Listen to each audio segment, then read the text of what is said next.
한마디로 기획 탈당입니다. 더불어민주당 소속이었던 민형배 의원이 오늘 탈당했습니다. 정확히는 당에서 탈당을 시킨 겁니다. 검찰 수사권을 완전히 없애는 검수완박 법안을 일사천리로 통과시키기 위해서입니다. 민 의원의 탈당이 법안 처리에 어떤 의미가 있는 건지, 민주당이 이런 초강수까지 두게 된 배경이 뭔지 차례로 짚어보겠습니다. 먼저 김필중 기자입니다. 국회 사무처에 보고된 문서입니다. 더불어민주당 민형배 의원이 민주당에서 제적된다고 적혀 있습니다. 이유는 탈당, 날짜는 4월 20일, 오늘입니다. 이는 이른바 검수완박 법안 처리를 강행하기 위한 민주당의 전략적 조치입니다. 검수완박 법안은 법사위 안건조정위원회에 올라갈 가능성이 컸습니다. 안건조정위는 쟁점에 있는 법안을 다시 한번 조율하고 협의하는 절차입니다. 여당 3명과 무소속을 포함한 야당 3명이 들어가는데 최대 90일까지 논의할 수 있기 때문에 법안 처리를 지연시킬 수 있습니다. 앞서 민주당은 민주당 출신 양향자 의원을 무소속 의원 몫으로 배정하려고 했습니다. 민주당 3명을 포함해 4명이 찬성하면 안건 조정이 통과가 가능하기 때문입니다. 그러나 양 의원이 반대 입장을 밝히면서 변수로 떠올랐고 이를 막기 위해 민형배 의원이 탈당의 무소속 신분이 된 겁니다. 양향자 의원은 이후 입장문을 통해 다수당이라고 해서 국회의원을 탈당시켜 안건조정위원으로 하겠다는 발상에는 경악을 금치 못하겠다고 비판했습니다. 국민의힘은 강하게 반발했습니다. 민주당이 또다시 안건조정위원회를 무력화시키려고 꼼수를 부리고 있습니다. 안건조정위는 하나만한 구색 맞추기요, 짜고 치는 고스톱일 뿐입니다. 국민의힘 지도부는 박병석 국회의장을 찾아 민 의원을 다른 상임위로 보내달라고 요청했습니다. 이에 대해 박 의장은 확답을 주지 않았습니다. 박 의장은 4일도 예정된 해외 순방 일정을 취소한 상태입니다. JTBC 김필주입니다. 네, 국회가 상당히 긴박하게 돌아가고 있습니다. 민주당이 속전속결의 뜻을 강하게 보여주고 있고 국민의힘은 의원들에게 비상대기령을 내린 상태입니다. 바로 현장을 연결하겠습니다.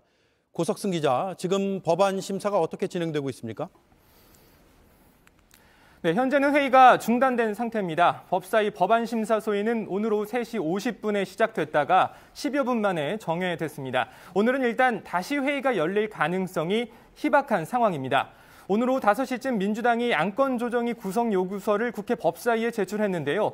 안건조정위가 구성되면 법안 소위가 심사 중인 법안이 자동으로 안건조정위로 넘어가기 때문에 더 이상 법안 소위는 열리지 않을 가능성이 큰 겁니다. 네, 안건조정위원회는 제1교섭단체가 아닌 곳이 요청한다는 게 일반적인 생각인데 국민의힘이 아니라 민주당이 구성을 요청했군요.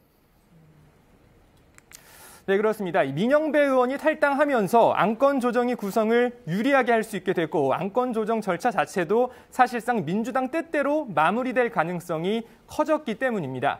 안건조정위 구성을 선제적으로 요청해서 야당과 협의하는 모양새를 보이는 것으로 절차적 정당성을 확보하고 동시에 신속하게 나머지 절차를 밀어붙이겠다는 전략으로 보입니다. 그렇다면 안건조정위원회가 오늘 밤에라도 열릴 수가 있습니까? 네, 일단 오늘은 열리지 않을 것 같습니다. 민주당은 국회 상황을 보고 전략적으로 대응하겠다고 밝혔는데요. 그런데 국회 법사위원장이 여야 간사들에게 내일 오전까지 안건조정위 명단을 제출해달라 요청을 했다고 합니다. 그러니까 늦어도 내일 오후에는 안건조정위가 구성이 되고 열릴 가능성이 있어 보입니다.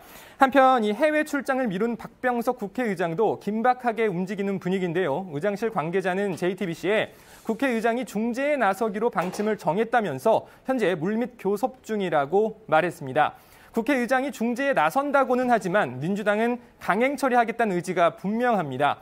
늦어도 이달 중으로 본회의 처리까지 마무리하겠다는 방침입니다. 야당은 피켓 시위와 필리버스터 전략 등 실질적인 대응책을 검토하고 있는데요. 권성동 국민의힘 원내대표는 오늘 소속 의원 전원에게 내일과 모레 이틀간 국회에서 비상대기를 해달라 이렇게 공지했습니다. 민주당이 이번 주 검수완박 법안 처리에 나설 가능성이 있다고 보고 국회를 비우지 말 것을 요청한 겁니다. 네, 국회에서 고석승 기자가 전해드렸습니다. 민주당의 오늘 결정은 절차적 정당성에 상처를 남기게 됐습니다. 당장 민주당 출신의 무소속 양향자 의원은 경악이라는 표현까지 썼습니다. 이게 용어도 어렵고 절차가 복잡해서 설명이 좀 필요해 보입니다. 취재 기자 나와 있습니다. 박유미 기자. 일단 민주당이 큰 부담을 안고서라도 이렇게까지 하는 배경이 뭡니까? 네, 안건조정위원회가 소집될 경우를 대비해서 선제 조치를 한 건데요. 안건조정위가 뭔지부터 좀 설명을 드리면 네. 국회법상 상임위원회에서 여야 이견이 큰 법안의 경우에는 안건조정위원회 구성을 하고 그 법안을 회부할 수 있습니다. 상임위 안에 있는 거죠? 네, 그렇습니다. 구성은 일단 여당 3명 그리고 야당 3명으로 반반씩 구성이 되고요. 최장 90일간 의견을 좁히는 절차를 거치게 됩니다. 사실상 가장 의원이 많은 정당, 제1교섭단체가 법안을 일방적으로 처리하는 것을 막기 위한 일종의 견제장치로 도입이 된 제도입니다. 일정 기간 법안을 상임위원회에 묶어두는 효과를 가져올 수 있습니다. 네, 이게 안건조정위가 구성이 되면 검수완박 법안도 최장 90일, 그러니까 한 석 달 정도는 처리를 할 수가 없으니까 이걸 사전에 차단하겠다, 이런 의도로 보이죠. 네, 맞습니다. 국회법상 상임위원 3분의 1 이상이 요청을 하면 위원장은 반드시 안건조정위를 구성해야 합니다. 그래서 민주당 입장에선 안건조정위가 구성될 경우에 이를 무력화해야지만 속전속결로 법안 처리가 가능한 겁니다. 이 때문에 앞서 민주당은 사보임을 통해서 민주당 출신의 무소속 양향자 의원을 법사위원회에 포함시켰습니다. 무소속 의원은 보시는 것처럼 야당 의원으로 분류되기 때문에 안건조정위가 구성이 되면 민주당 3명, 국민의힘 2명, 그리고 무소속 1명이 되는 겁니다. 그런데 여기서 무소속 의원이 민주당과 뜻을 같이 한다면 사실상 여당이 4명이 되는 효과가 생겨서 법안 처리에 아무 문제가 없게 되는 겁니다. 4대 2가 되는 거네요. 네, 그렇습니다. 이게 과반이면 통과잖아요. 네, 그렇습니다. 하지만 양향자 의원이 민주당 뜻대로 움직여주지 않는 것이 돌발 변수가 됐습니다. 민주당은 양 의원이 법안 처리에 동의할 거라고 보고 법사위에 포함시켰는데 양 의원이 반대 입장을 낸 겁니다. 그래서 오늘 오후에 민형배 의원을 급하게 탈당을 시켜서 무소속으로 바꿨습니다.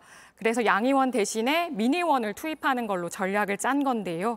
민형배 의원은 검수완박 강경파로 알려져 있기 때문에 안건조정위원회를 무난하게 통과할 수 있도록 대비한 겁니다. 네, 양향자 의원도 무소속인데 법사위원이고 민형배 의원도 이제 무소속이 됐는데 법사위원이면 이거 어떻게 된 겁니까? 그러니까 무소속 의원이 2명이잖아요. 네, 그렇습니다. 사실 그동안 법사위에는 무소속 의원이 없었는데 검수완박 법안을 계기로 둘이 된 겁니다. 이 경우에도 법에는 법사위원장이 여야 간사와 합의해서 위원을 정할 수 있게 했습니다. 그러니까 지금 현재는 민주당 박광온 의원이 법사위원장이기 때문에 안건조정위원 구성 역시 민주당 뜻대로 된다고 볼 수 있고요. 그러니까 민형배 의원이 무소속 몫의 안건조정위원을 맡게 될 걸로 보입니다. 네. 자, 민형배 의원은 무소속이지만 문희만 무소속이 됐습니다. 국회 선진화법의 취지가 안건조정위원회를 만들어서 최장 90일간, 그러니까 충분한 논의를 거쳐서 논쟁적인 법안을 처리해라라는 건데 이렇게 되면 오히려 안건조정위원회가 속전속결의 수단이 될 것 같습니다. 네, 맞습니다. 사실상 국민의힘 입장에서도 대응할 카드가 없어진 셈입니다. 국민의힘이 안건조정위원회 소집을 요청하지 않기로 한 것도 현실적으로 민주당의 일방 처리를 막기 어렵다고 판단했기 때문인데요. 그래서 오늘 국민의힘이 아니라 아예 민주당 쪽에서 안건조정위 소집을 먼저 요청한 겁니다. 민주당이 사실상 여야위원 구성을 4대 2로 해놨기 때문에 안건조정위를 먼저 요청했고 또 절차적으로 야당과 협의했다는 명분만 살린 다음에 곧바로 법안 강행 처리를 할 가능성이 높습니다. 네. 결과도 중요하지만 과정, 특히 절차적 정당성도 상당히 중요해 보입니다. 특히 민의의 전당인 국회에서는 말이죠. 네. 박유미 기자였습니다.